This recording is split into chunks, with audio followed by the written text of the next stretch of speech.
Hello, my name is Jeannie Stent, and this is my contribution for our live class meeting this week.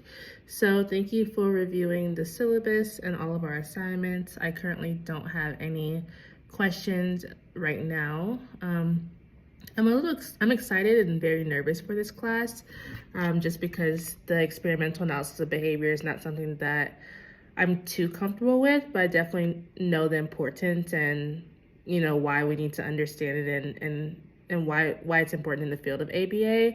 So I know that in the field of ABA, there's a constant battle between not just ABA, but in psychology research, the battle between applied versus basic research. So interestingly enough, I just had Professor Tyler Ray last term, and our debate was applied versus basic research.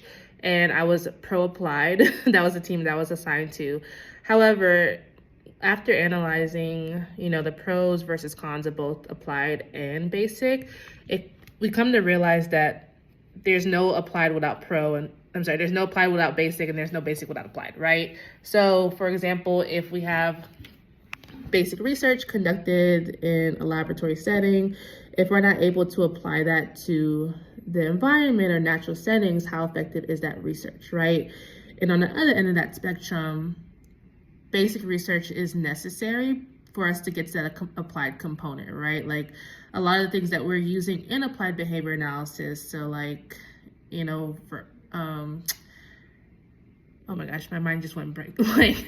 But reinforcement systems or punishment systems, these were things that were analyzed in more so restricted settings. And then now we're applying them to the natural environment. So they're both very important for each other. So after doing the discussion this week, it just challenged me to continue to think applied versus basic, how can we continue to make these two things coincide? I think that as BCBAs, or at least for me, I know that I don't have a lot of experience in basic research, but it's something that is very important, and I would like to know more about it. I know that in ABA, we do a lot of single case research. So this can be good when speaking about, or when observing, or predicting an outcome for a specific, a specific client or population. But when it comes to generalizing to the broader population, that's where that disconnect comes in. So I think that more efforts towards basic research in the field can be very helpful.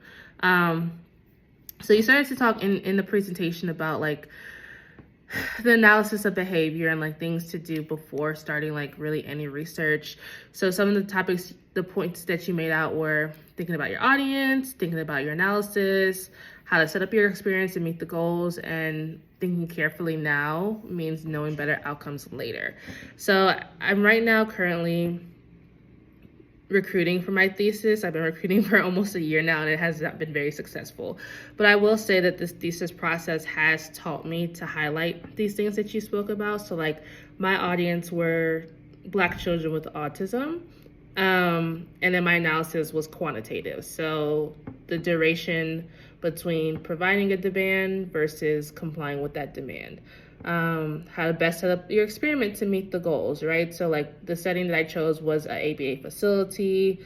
I had to analyze who was going to give the instructions, how we're going to measure. And I think that that's probably the hardest part about setting up research is how do we collect data and how do we conduct this experiment in a way that it's effective and is actually measuring what we need it to measure. And then also thinking carefully now equals better outcomes later. So all research is a learning experience, which is why all research typically has a limitations portion, because there's always something that we can do better in research.